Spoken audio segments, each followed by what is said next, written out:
Hey there, folks. I hope you all are having an awesome day. I certainly am. I'm here today with Kerry McKennon. He is running for lieutenant governor in the Libertarian Party. I wanted to take a little bit of time today to ask him a few questions just so that you would know a little bit more about him and why a vote for Kerry McKennon would be a good idea for Texas. So I'm going to start out by asking you to just tell me a little bit about who you are. Well, I'm a sixth generation plus Texan. My family has been here since right after the Republic of Texas. My family can be traced back to Scotland. My family came here with a land grant from King George right outside of Charleston in 1775. And being the good Scotsmen that they were, Yes, they very quickly decided to start fighting for liberty. Okay. And became part of the revolution for America. And so you're like a pure blood, like liberty, long chain, family line for liberty. I would say so. We've had a few bumps in the road. We're not we're not old money. We're hardworking folks. We've always been pretty much farmers. A lot of times it was just barely above sharecroppers, where we rented the farm and we raised cotton. We've had several family members that have taken part in several wars. But other than that, just basic, good, honest, homegrown Texans. Pretty much, I was born and raised here. It's not really that big of a thing. I've lived across the U.S., and so I have a little bit of a history in some of our more liberal states, what really doesn't work when the government is much more involved in your life than they are in Texas. Okay. But that doesn't mean, just because we have a little bit more freedom in Texas doesn't mean that we're free. Okay, well said. So why are you running for lieutenant governor? And why do you think the principles you hold will best represent liberty and take Texas in a direction of prosperity? Well, the reason that I'm running for lieutenant governor is because I really think the current lieutenant governor we have right now is very elitist. He doesn't represent all Texans. And I plan on representing individual liberty for all Texans. And within that liberty principle of you can do what you need to do to keep yourself safe, to provide for yourself and your family without any government interference. Those principles are what are going to create an economic boom in Texas. Yeah, I agree. So it's kind of like you're going against a redcoat. Well, yeah. He's definitely part of the tyranny, right, that we would call the oppressors in the state of Texas. Okay. And if you get elected, what are your top priorities and why? So on our website, McKennon for Texas, that's the number 4. We have about 13 different things that we're working on. We really want to look at some education reform that needs to happen in Texas. Okay. What happens right now is Texans really are having their children taught how to take a test. Right. And so what we really want to do is we want to get federal funding out of the state of Texas. And I think by doing that, we can go back to having teachers that actually their passion is teaching. Yes. That also gives us a little bit more of educational choice for parents and teachers. Removing oppression, removing burden, freeing things up. And it'll allow us to make some decisions that give us a little bit moving in toward some of the vocational programs that could be offered, so that within that economic freedom, some of those jobs that we have could actually be filled by individuals either coming right out of high school or with very little training afterwards. And very little debt. And extremely little debt. Right. Look, I have student debt to the amount that I don't really feel comfortable telling everybody, because they probably would think I was a crazy person. But that's impassioned you yeah, to make sure no one else goes down that road and to provide a way.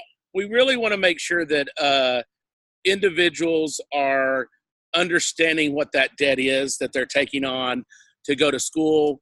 We want to make sure that if they do that, that the education that they're getting is going to be having jobs for them that they can do that will pay back that debt. I mean, there's nothing, you're never going to be free. I mean, we used to have debtor prisons in this world. Right. And you're not really free if you're in huge debt. And part of the thing that we want to do is make sure that that doesn't happen. And how can we do that? We can create some economic freedoms within a free market system without so many regulations from the government that individuals can be more free. I mean, anytime that the government is involved, you're either losing a social freedom, an economic freedom, or both.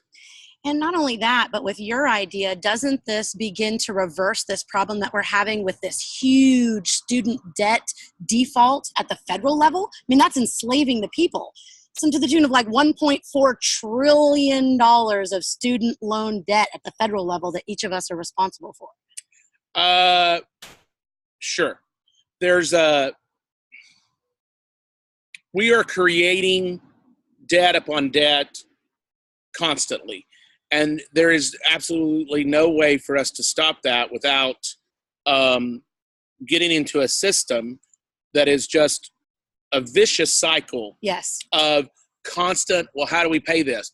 Well, we do this by raising taxes. So now we raise taxes to pay it, and I don't want to raise taxes to pay it. Right, but because taxation is theft. Because taxation is a form of extortion that you can't get away from doing. Right. You can't get away from paying that. But I'm not saying that I would want to pay taxes, but if somebody said, Kerry, your tax debt is $30,000, period, because we're not going to have any more debt, right? I might be more comfortable with that and find a way to pay that $30,000. But if it's not ongoing. But it's going to be ongoing. It's constantly growing. And since it's constantly growing, then I don't want to pay on it.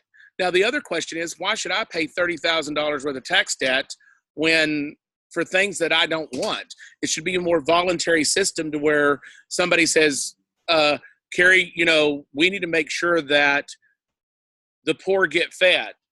And we have a more private industry. Privatized. Yeah, I love that buzzword. We have a more voluntary effort where a bunch of people get together and they decide to feed somebody. Yes. And it's not now a crime for them to do that. Yes, agreed. Okay, so in this last couple of seconds, I want you to give the viewers a couple of key things that they can connect to find you, to remember you. I know you have an open carry hashtag, and so this is your opportunity to just say those things.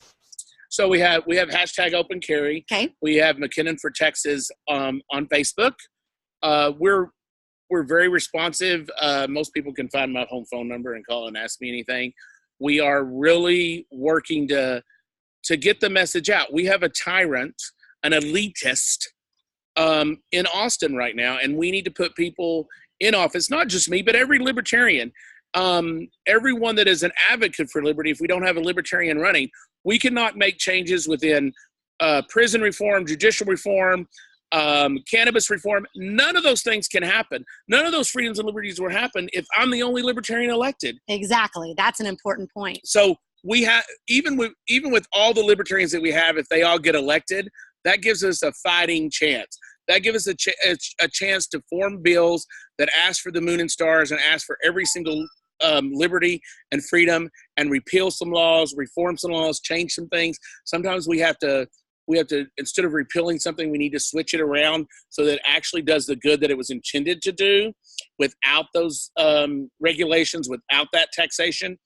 And then I think the Democrats and the Republicans will go, oh my God, they just elected like 100 and something libertarians in the state. We better start listening to what these guys got to say. Right. So we've got to make sure that the cannabis advocates vote libertarian. LGBTQ members vote libertarian, because I can guarantee you that nobody like libertarians care about your freedom to love who you want to, more than we do since 1972. Anybody that cares about religious freedom or freedom from religion. Medical freedom. That's another one. Medical freedom. If you cannot choose to treat your body to get well or to treat an illness instead of just treat a symptom, yes, then sadly, you are a slave. Yes, I was going to say, like, you're a slave to the medical industry, yes, or a slave to the insurance or the pharmaceutical companies. Yes. And what we want to do as libertarians is break those chains of bondage. Yeah, because if you want to choose that route, nobody's saying you can't. But if you want to choose another route, then you need liberty to do that. And so I appreciate you sitting with me today. And I'm really excited about these interviews. Vote gold, vote Kerry McKennon, and be sure to look for the other interviews that we're going to be doing so you can really get to know the heart and the principles of the people running in the Libertarian Party. Thanks. Amen.